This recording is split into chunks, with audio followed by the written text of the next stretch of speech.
Hey up guys, I'm going to show you a few ways to work out the tonalities of chords, whether a chord is major, minor or diminished. But first things first, we need to understand what are thirds on the guitar. So let's look at the first thing that you need to know. You need to know about the major third. Let's look at this. I'm going to plot that on here. I've already drawn all my diagrams out there so it's easier for us to crack on and get that done. The distance between the root note or any note and another note, that distance is called an interval. So if we take that interval and we want a major third, then what we do is we go up a step and another step. So you can see we've gone up 2 steps here. And if you wanted to, you could, from the note, count up, go 1, 2, 3, 4, and you can see that that would be 4 frets.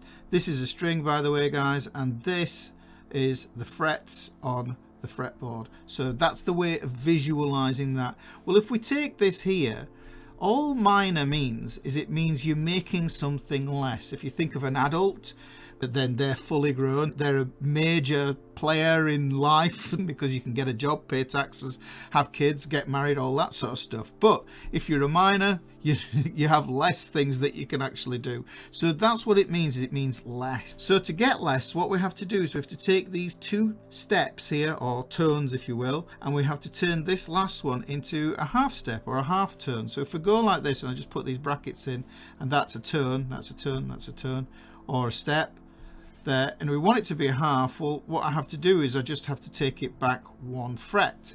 So now I've done that, a half step. So there's a half step, which means that is the distance or interval of a minor third. Now you understand how the thirds work, and bear in mind, guys, that if you have a major interval, then there is always a minor interval. They go in pairs, so you can use this way of thinking of size of the gap to help you to understand the intervals, and that's going to affect where you put your fingers on the fretboard, which I will show you right at the end here. Right, so what we're going to do now that we know the 2 types of thirds, we can apply it to this cycle of thirds. I call it the cycle of thirds. Really, if you look at it, I've done this here. This is this string of letters here. Really what's going on is we have C to C here, which is the simple octave. And if we repeat that octave, we go into something called the compound octave. So from C to C to C, going over, what we do is we jump over in these thirds. We're jumping over like I did in my last video. If you haven't seen that, watch this video here. These go up in thirds. But what I haven't told you is what kind of third they are as you go up. Now you can work that out, but it can be a bit laborious. But look, let me just show you how I'm going to do this. So this simple and compound octave string here, what I've done, I've taken it, put it in thirds, and then what I do is we do it as this mnemonic. Remember, the mnemonic is every good band deserves fans and cash. You can make up whatever mnemonic you want. If you want to start from the A, start from the C, start from the F, whatever makes sense to you and helps you to remember it until you just know it. And then you can discard the mnemonic. That's the whole point of mnemonics. So first thing I'm going to do is I'm going to plot out the chords in the key of C major here. I'm going to plot these out in this grid. Now this grid means you don't need any music reading, note sight reading. You don't have to bother with any standard notation, and it's a really simple way of doing it. And this is going to show you how this cycle of thirds works. If we take the C major scale and we just write its notes down here, you can see it goes C, D, E, F, G, A, B, C. I'm just going to write that down there. C, D, E, F, G, A, B, C. So you can see I've got the C major scale running down here. Now these are all the root notes of my 7 chords, which I did in my last video. What I'm going to do is I'm going to explain these thirds, because that's how we get to know the tonality, the mood, the quality of that chord. So if we go here and we go over to the cycle of thirds, you can see that it goes C, E, G. That's the root 3rd and 5th of the C chord. Let's find the next one. If we go from D, we can see it goes D, F, A. So that's the D chord of whatever type it is. This one is going from the E, so we've got E, G, B. There you go. Those are the notes all filled in. This is going to be F, A, C, and the mnemonic I use is every good band deserves fans and cash. This one's going to be good band deserves and cash every. And then we get this last chord here, B, D, F. And you can see what happens is we get back to C. We don't actually need that because we have all of the 7 chords here. What I'm going to do is I'm going to write down the Roman numerals for the chords, but let me just preface this with this understanding. Roman numeral chords, the case of the chord, we've got the upright part here, and then we've got this, what I call the top and the bottom on it, the serifs. These equal a major chord. That's a number 1. What we can also do is we can do a line, but then if we put a dot, that means it is lesser. Yeah, that's a minor triad. You can see that's going to be a major chord 1, and this is going to be a minor chord 1, which is what you need to know for your major and minor keys. So that's a good way of seeing it. Another way, if you think about it, is we capitalize important things like names and cities. So anything that's lowercase isn't deemed as important. So that's the reason we're going to use this here. So you need to memorize this. You just need to memorize it. Chord 1, and this is the major key, remember. Chord 1 is always major. Chord 2, chord 3, minor. Chord 4 is major. Chord 5 is major. Chord 6 is minor. Chord 7 is diminished. I put a little degree symbol on there, a little circle on there, just so that you know that that is a diminished chord. Now, what drives me crazy is when people do this. Because the critical thing here is that you're losing all that information of the tonality of the chord for the sake of just having that neat and completely, you know, the same case. That, in my opinion, is very confusing. So if you see it, come across it like that, then, you know, I'd maybe question the book that you're looking at or whatever, because this is the way it works properly.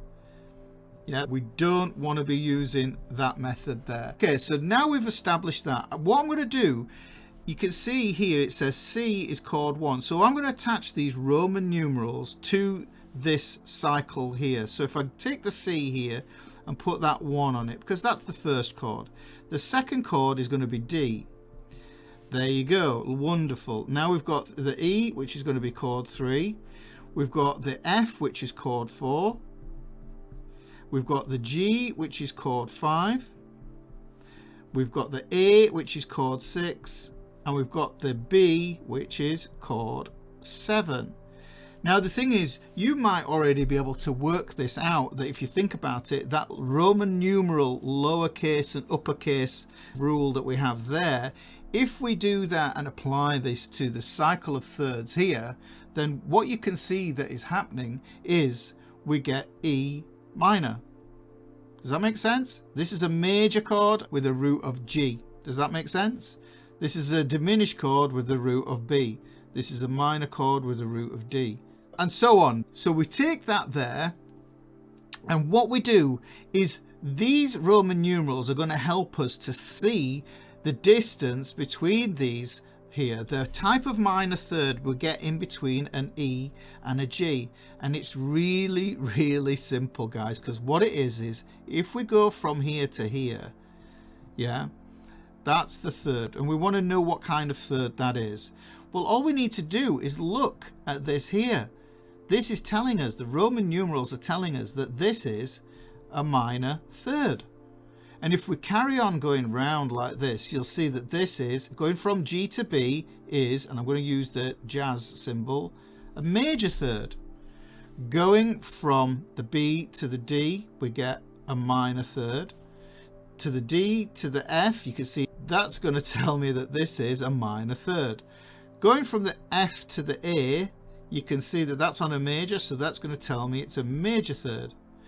Going from the A to the C, you can see we get this chord 6, it's minor, so guess what, the third in between there is going to be minor as well.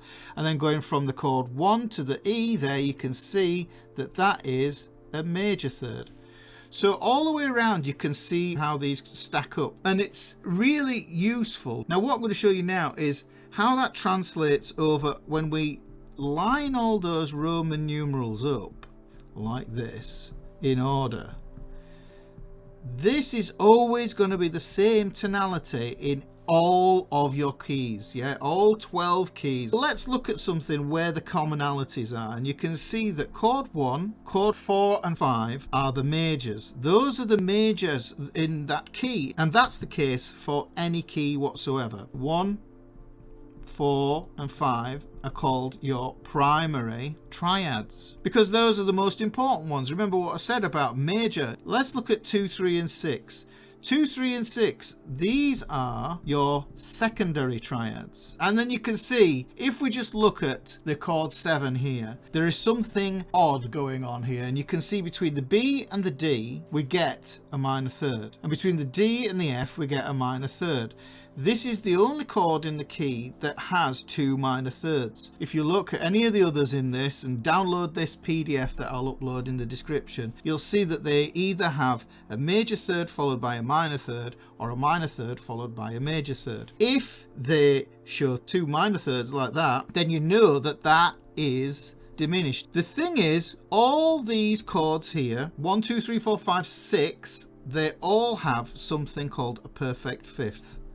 So when you stack a major third and a minor third, those two intervals add up to a perfect fifth. And vice versa, if you stack a minor third and a major third, they add up to a perfect fifth. So 1, 2, 3, 4, 5, 6, they all have a perfect fifth. But this one has what's known as a diminished fifth, a flat fifth, whichever way you want to look at it. It's sometimes called the tritone, it's called the sharp 4. It's very, very ambidextrous in how we use it, but that's another lesson, guys.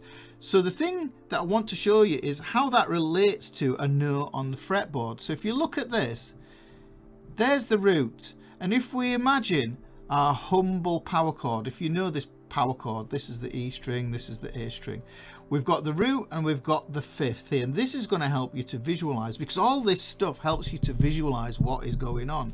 If we take this fifth, and remember, we go lower by going towards the head note, and we raise notes by going up towards the body of the guitar. So if we were to lower this note, this becomes the flat 5, and then what happens is you get this distance here. And if you know Purple Haze intro, then you will know this interval on your guitar.